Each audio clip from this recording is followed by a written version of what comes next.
Nagsimula ang aking pagkahilig sa chatting sa internet nang magkaroon ako ng sariling computer set sa bahay.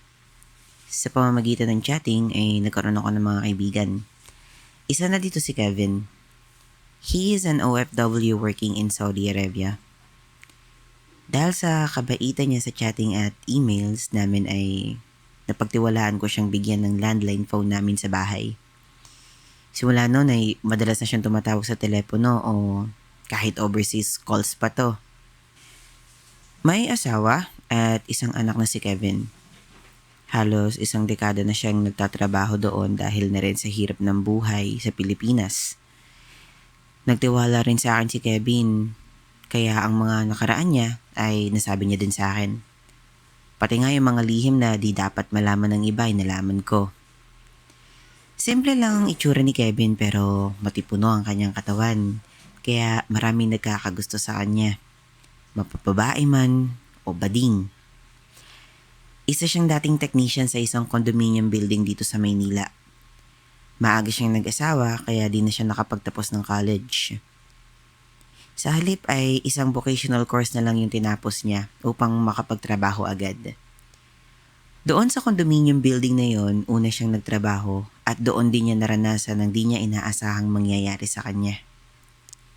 Isang residential condominium building ang kanyang pinasukan. Isa siya sa mga technician ng building na kung may kailangan ang mga residente dito ay tinatawagan sila. Halos araw-araw ay ang regular routine lang ang ginagawa niya sa trabaho. Darating sa building, mag-i-inspection ng buong building, tapos magre-repair ng mga reklamo ng isa o dalawang residente ng building. Pero nang may bagong lipat na mag-asawa sa 14th floor ng building na iyon, ay medyo naging madalas siya sa floor na iyon dahil siya ang request palagi ng asawang lalaki. Napansin din niya na sa tuwing nire-request siya ay wala doon yung babae. Sari-sari ang pinare-repair sa kanya. Kahit maliit na bagay lang tulad ng pagpapalid ng busted na ilaw ay siya yung tinatawagan. Wala namang problema sa kanya dahil lagi naman siyang may merienda at kung medyo mabigat ang pinapagawa ay mayroon din itong inaabot na salapi. Minsan, duty siya ng night shift. Patapos na ang shift niya nang makareceive siya ng request sa owner ng unit sa 14th floor.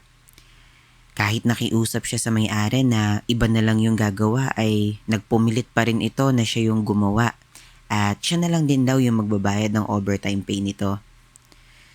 Wala siyang magawa kaya pinuntahan din niya. Pagdating niya sa unit ay nag-iisa lang pala dito yung may-aring lalaki. Nasa ibang bansa daw yung asawang babae. Ipinakita sa kanya ang shower sa banyo na patuloy ang pagtagas ng tubig kahit nakasara na. Nakapagpalit na si Kevin ng damit papauwi sa kanila kaya naman hinubad niya na lang yung t-shirt niya, inalis niya yung sapatos at itintupi pataas yung kanyang pantalon. Pumasok siya sa shower room at sinimulang ayusin yung tumutulong shower head. Medyo nagkamali siya ng pihit kaya bumulwak yung tubig sa kanya na naging sanhi ng pagkabasa ng pantalon niya. Hindi niya na iyon inalintana pa sa halip ay pinagpatuloy pa rin niya yung pag-aayos ng shower head. Habang inaayos niya yun ay nakamasid sa kanya yung may-aring lalaki. Mukhang tuwang-tuwa yung may-ari sa ayos ni Kevin noong mga sandaling yun.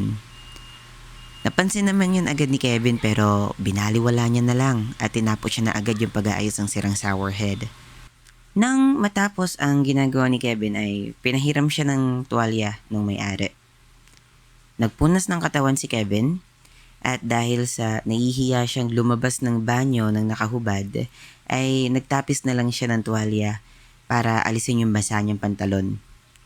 Pati brief niya ay basang-basa kaya hinubad niya na rin ito. Nagalok ang may-ari ng unit na sa dryer nila patayo ng basang pantalon at brief niya. Paglabas nila ng banyo ay panay ang sulyap ng may-ari sa harapan niya na parang may nais makita sa parting iyon. Bukol na bukol kasi ang kanyang alaga kahit tulog pa to. Sa washing room ay patuloy pa rin ang kwentuhan nilang dalawa. Pero talagang sa bukol niya nakatingin yung may-ari habang nagkwekwentuhan sila. Medyo umandar yung kapilyuhan niya upang malaman kung bibigay nga yung may-ari sa kanya. Niluwagan niya ang pagkakayapos ng tuwalya sa kanya, kaya naman nung kumilos siya ay nahulog yun. Nanlaki yung mata nung may-ari sa nakita nito at ito pa mismo ang pumulot ng tuwalya para itapis uli kay Kevin. Nagbiro si Kevin sa may-ari kung okay ba ang hubad niyang katawan. Sa halip na itapis muli ang tuwalya ay nagpo-propose siya ng parang isang bodybuilder. Parang naging tulala yung may-ari sa ginagawa ni Kevin. Biglang humiling ang may-ari na kung pwede niyang mahawakan yung alaga ni Kevin. Wala pong problema, ang naisagot ni Kevin. Biglang lumapit sa kanya yung may-ari at sinimulang hawakan ng kanyang alaga. Nasarapan ng may-ari sa ginagawa niya kay Kevin kaya pinagluruan niya na iyon, pati na yung mga balls ni Kevin. Dahil doon ay nagising ang alaga ni Kevin at tuluyang nakita ang kalakihan nito.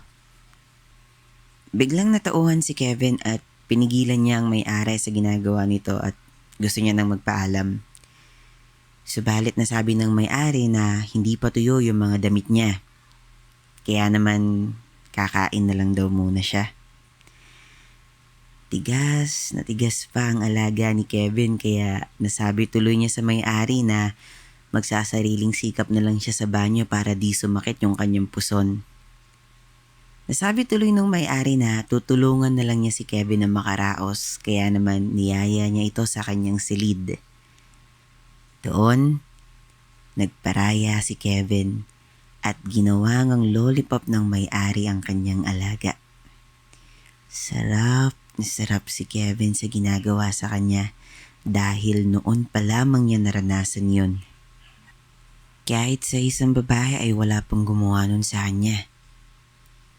Maliwanag na nung matapos sila, kaya naman nag-volunteer na lamang yung may-ari na ihatid si Kevin sa tirahan nito. Sa nangyaring iyon kina Kevin at sa may-ari ay naging malapit sila sa isa't isa. Sa tuwing magre-refer si Kevin sa unit na iyon ay panayhimas sa harap ni Kevin ang may-ari na pinababayaan na lamang ni Kevin. Mga ilang ulit ding may nangyari sa kanila at paulit-ulit din tong pinagbibigyan ni Kevin. Itutuloy.